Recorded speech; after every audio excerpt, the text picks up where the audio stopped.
I'm Maria. My family is full of linguists, and languages were a big part of my life growing up. My mom and dad were both professors, always talking about the nuances of different languages at the dinner table. I guess it rubbed off on me because by the time I finished college, I could speak 5 languages fluently: English, Spanish, French, German, and Italian. I met David when I was still in college. He was in my circle of friends, and we clicked right away.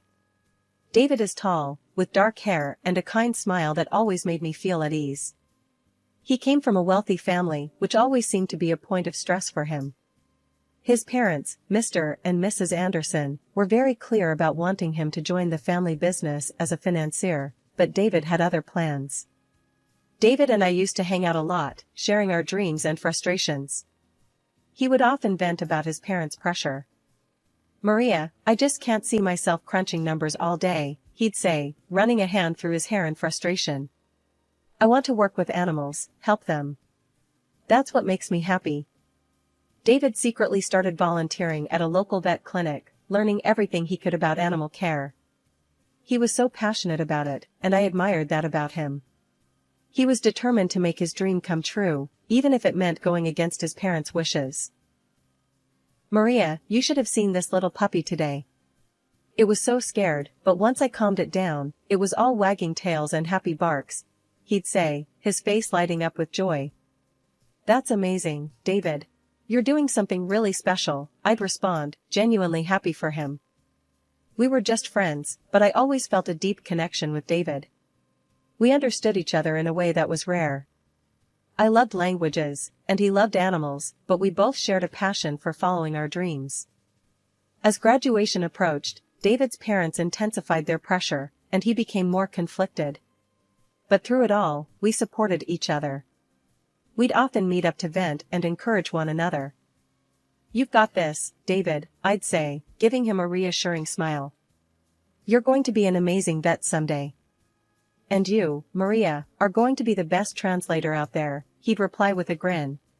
It was a typical Friday night, and our group of friends decided to have a little get-together. We gathered at John's place, a cozy apartment that was perfect for our small party. There was a good amount of wine, some snacks, and lots of laughter. David and I were there, as usual, sharing stories and enjoying each other's company. "Maria, you've got to try this wine," David said, handing me a glass. "It's from a vineyard in France, supposed to be really good." "All right, but only if you promise not to let me get too tipsy," I replied with a grin, taking the glass from him. We talked for hours, our conversation flowing effortlessly. It felt different that night, more intimate, like we were seeing each other in a new light. As the party started to wind down, we found ourselves sitting on the couch, a little apart from the rest of the group. "Maria, do you ever think about what it would be like if we were more than friends?" David asked suddenly, his voice soft but serious. I was taken aback by his question, my heart pounding in my chest.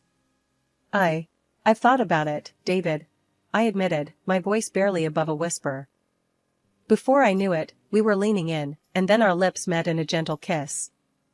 It was electric, like something out of a movie. We pulled back, staring at each other in shock and wonder. "Wow," David said, his voice shaky. "I didn't expect that." "Me neither," I replied, feeling a blush creep up my cheeks. "But I'm not complaining." We sat there for a moment, the air between us charged with a new kind of tension. It was like the room around us faded away, leaving just the two of us in our own little world. "Do you want to get out of here?" David asked, his eyes never leaving mine. I nodded, not trusting myself to speak. We quietly slipped out of the apartment, hand in hand, and made our way to his place. The walk there was filled with nervous laughter and stolen glances, both of us trying to process what had just happened. We went inside, and the next few hours were a blur of kisses, laughter, and whispered confessions. It was like we were finally allowing ourselves to feel what we had been holding back for so long. Everything felt right, like we were exactly where we were supposed to be. The next morning, I woke up in David's arms, feeling a mix of happiness and nervousness. I gently nudged him awake, needing to talk about what had happened. "David, wake up," I whispered, shaking his shoulder gently. He stirred, opening his eyes, and giving me a sleepy smile. "Good morning, beautiful," he said, his voice rough with sleep. "Morning," I replied, feeling my cheeks heat up. "We need to talk about last night." After that romantic night, David and I decided we didn't want to wait any longer. We wanted to get married. We were so sure of our love, but we knew his parents might be a hurdle. When we told them, Mr. and Mrs. Anderson weren't thrilled. They had known me for years as David's friend, but as his wife? That was a different story. They didn't like that I wasn't from a wealthy family. Still, they agreed to our wedding but insisted on a prenuptial agreement. They wanted to make sure I wouldn't claim any of David's money. "You'll need to sign this prenup, Maria," Mr. Anderson said, handing me the documents. "It's just to protect the family assets." I glanced at David, who nodded reassuringly. "I understand," I said, taking the papers. Despite the cold reception, they allowed us to live in David's late grandmother's apartment. It was a beautiful place in the city center, with windows overlooking the square. The apartment was elite and expensive, with excellent repairs and new furniture. It felt like a fresh start. After the wedding, we moved in, but Mr. Anderson made it clear that one room, filled with his mother's belongings, was off limits. "Those items are priceless to me, Maria," he said sternly, handing me the key. "You are not to enter that room." I nodded, understanding the gravity of his words. "I won't, Mr. Anderson. I promise." With that, David and I began our new life together, ready to face whatever challenges came our way. Living with David was like a dream at first. We were so happy in our new place, but soon enough, that bliss got a serious jolt thanks to his sister, Laura. Laura started dropping by unannounced, making herself right at home. One Saturday morning, just as I was getting ready to enjoy a peaceful breakfast, she showed up. "Hey Maria," Laura said, strolling into the kitchen without even knocking. "What's for breakfast?" I forced a smile, trying to keep my annoyance in check. "Good morning, Laura. I was just about to make some eggs." "Make enough for me too, will you?" she said, plopping down at the table and scrolling through her phone like she owned the place. I took a deep breath and started cooking, reminding myself to stay calm. David walked in, looking a bit surprised to see his sister. "Laura, didn't know you were coming over," he said, raising an eyebrow. "Yeah, thought I'd surprise you guys," she said with a smirk. "This place is amazing. I could get used to hanging out here more often." As days went by, Laura's visits became more frequent and more invasive. She'd stay over without asking, and every morning it was the same thing. She'd demand breakfast, criticize my cooking, and make snide comments about me living in her grandmother's apartment. "Maria, you should really learn how to cook better," she said one morning, pushing her plate away. "You're living here on borrowed time, you know." That was the last straw. I clenched my fists and looked her straight in the eye. "Laura, you can't just come here and disrespect me in my own home." She scoffed, rolling her eyes. "Your home? This is my family's apartment, Maria. You're just here because my parents are too nice to kick you out." David had enough. He walked over and stood next to me, glaring at Laura. "Laura, you need to show Maria some respect. She's my wife, and this is her home too." Laura's face twisted in anger. "Of course you'd take her side. Mom and Dad always loved you more, gave you everything, and now you're letting her take what's left." "Enough, Laura." David's voice was firm. "If you can't respect Maria, then don't come here anymore." Laura stormed out, slamming the door behind her. I let out a sigh of relief, feeling a mix of anger and sadness. David hugged me, whispering, "We'll get through this, I promise." The next day, my phone rang, and it was my mother-in-law. She didn't even bother with pleasantries. "Maria, I've heard terrible things about how you're keeping the apartment," she snapped. "Laura says it's a mess, and you're not being a good hostess." I was stunned. "Mrs. Anderson, that's not true. I've been doing my best to keep the place clean and welcoming." "Clearly, your best isn't good enough," she retorted. "We're very disappointed with David's choice to marry you." We think you should consider leaving. When I told David about the conversation, he was furious. They have no right to talk to you like that, Maria. We'll figure something out. Days turned into weeks, and the tension with David's family kept building. Laura continued her visits, though less frequent after David's outburst. She still managed to make every interaction a challenge.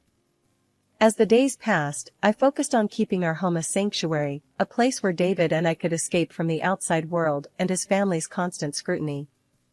We knew we had to stick together and stay strong, no matter what challenges came our way. David worked for his father's company, but I was having a hard time finding a job as a translator. I went for interviews, but the jobs offered were way below my skills and pay expectations. One evening, I was home alone, feeling a bit down about another unsuccessful interview. I was just about to get comfortable when I heard the door unlock. I wasn't expecting anyone, so my heart jumped into my throat. In walked David's parents, Mr. and Mrs. Anderson, without so much as a knock. They just strolled in, acting like they owned the place, which technically, they did. "What are you doing here?" I asked, trying to hide my annoyance and shock. "You could have at least called." Mrs. Anderson looked around, her face twisted in disdain. "We don't need to call, before coming into our own apartment." "What if I was naked?" I shot back. "You can't just barge in like this." Mr. Anderson ignored me, looking around with a critical eye. "We've decided to install surveillance cameras, to make sure you're keeping it in order." I couldn't believe what I was hearing. "Cameras? You're kidding, right? This is our home, not a prison." Just then, David came home, looking tired but quickly realizing something was wrong. "What's going on?" he asked, glancing between me and his parents. "We're installing cameras," his father declared. "To keep an eye on how things are being maintained here." David's face turned red with anger. "This is ridiculous. You can't do that." "Yes, we can," Mr. Anderson snapped. "You owe everything to us. You should be grateful and keep quiet." Mrs. Anderson turned to me, her eyes cold. "You're a gold digger, Maria. You don't even have a job. You're just living off my son's money." That was the final straw. I looked straight at David and said, "I can't do this anymore. I want a divorce. I'm leaving." David's eyes widened in shock, but then he nodded. "If you leave, I'm going with you," he said, his voice steady. Mr. Anderson's face turned even redder. "If you walk out, you're cut off. No inheritance, no support." Mrs. Anderson added, "We'll move Laura in here for better control." That's when I had an idea. I winked at David and whispered, "Trust me, play along." David gave a slight nod. "All right, we'll get a divorce," he said, turning to his parents. They looked pleased with themselves. "Good," Mr. Anderson said. "We'll install the cameras and give Maria a month to find another place." Mrs. Anderson smirked. "You're doing the right thing, David. We'll have Laura move in next week." After David's parents left, he turned to me with a confused look. "Maria, why did you agree to a divorce and ask me to play along?" he asked, his eyes full of worry. I gave him a reassuring smile. "Just trust me, David. Do what I ask, and it'll all make sense soon." He sighed, but nodded. "All right, I trust you." We hugged, and I could feel the tension in his shoulders ease a bit. A week later, David had to go on a business trip to Hong Kong for his father's company. As soon as David flew out, Laura and her boyfriend Rick showed up, just as his parents had promised. "Hey, Maria," Laura said with a smirk, walking in without knocking. "We're moving in to keep an eye on the place. You know, since you'll be leaving soon." I forced a smile. "Welcome, Laura, Rick.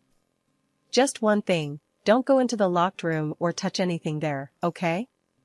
Laura's eyes lit up with curiosity. "Why not?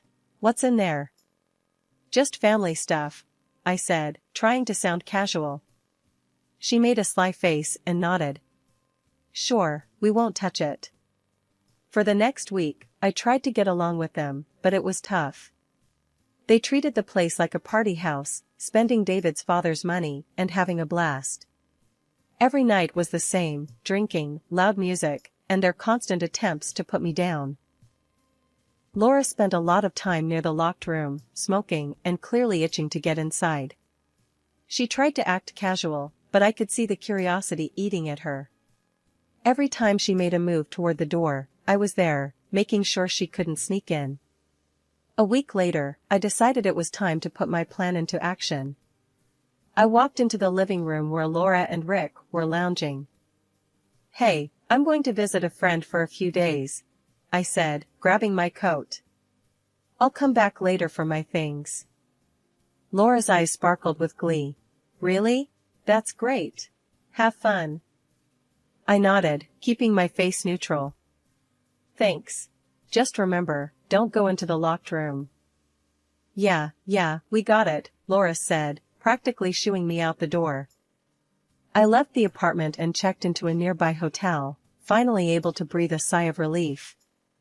I knew Laura's curiosity would get the better of her, and she'd try to get into that room the moment I was gone. Settling into my hotel room, I felt a strange mix of anxiety and satisfaction.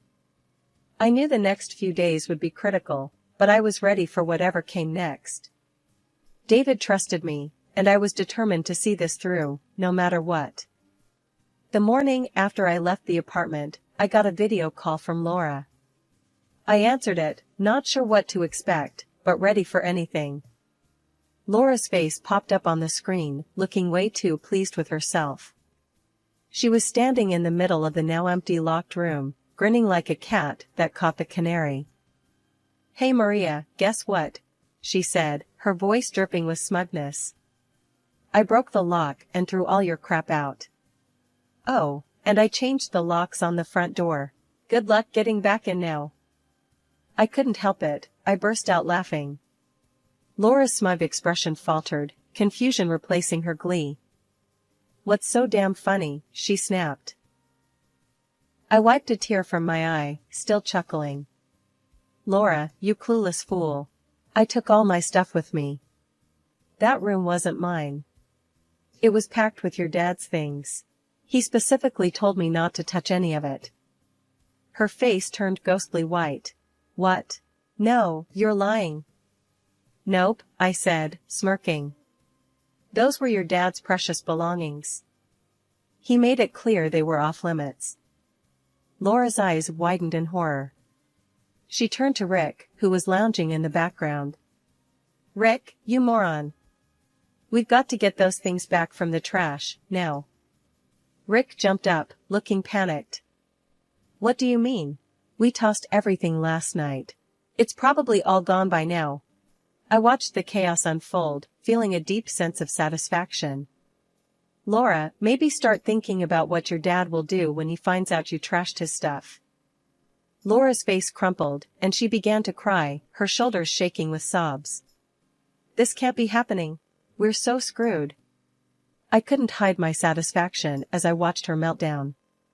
"Well, Laura, maybe next time you'll listen to people when they warn you."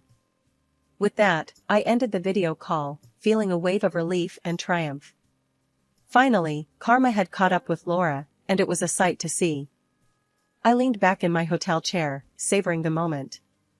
It felt good to see her get a taste of her own medicine. After David got back from his business trip, he came straight to my hotel. We decided to head back to the apartment together, hoping to finally sort out the mess Laura had caused. As we arrived at the apartment, we were greeted by flashing lights and police officers. We walked up to find Laura, looking disheveled and panicked, talking to the police. Rick stood next to her, looking just as freaked out. Laura was waving her arms, trying to explain something. "It was a break-in," she was saying, her voice shaky. "All the valuable stuff from the locked room was stolen." Just then, Mr. Anderson pulled up, his face a mask of fury and concern. He stormed over to the police, demanding to know what was going on. "What's all this about a robbery?" he barked. One of the officers turned to him. Sir, the young lady here claims the apartment was broken into and items were stolen from a locked room. Mr. Anderson's eyes narrowed. We need to check the surveillance footage. There are cameras installed in the apartment. Laura and Rick turned pale at the mention of cameras.